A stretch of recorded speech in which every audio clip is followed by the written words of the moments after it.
台北丰泰雨水真高，高雄25座下水池含119条区域排水拢填起来。到底嘛，互人质疑讲，这排水敢有功能，敢有效果？学者是认为讲，即届的饮水含排水沟、下水池拢无啥关系，主要是因为极端气候，雨水落伤凶。学者嘛讲，即马极端气候影响，真侪国家拢已经无在追求安怎做袂饮水，颠倒是在重视安怎做水会较紧摕，会当减少灾害。丰泰过了后，头一个公部门上班日，高雄仁武区公所仁武区原来里活动中心真侪询问饮水补助的民众。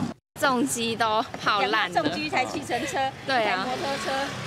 大概损失多少钱？你们有自己？应该有近100万。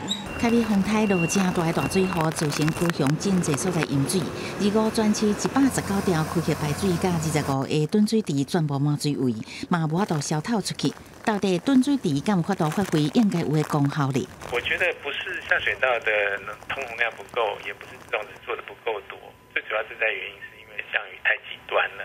现在世界各国的做法多半都是朝向比较软性的，好，比如说我们不去要求说完全不淹水，而是说提高我们的韧性。专门研究都市淹水的专家认为，这届主要是极端降雨造成的。总讲高雄排水系统的规格，经过最近这几年的建设，已经未输其他先进的国家。不过也是疏忽极端气候，建议政府治水方向，除了面对淹水灾情赶紧排除，降低灾害，民众家己嘛爱有防灾减灾的知识。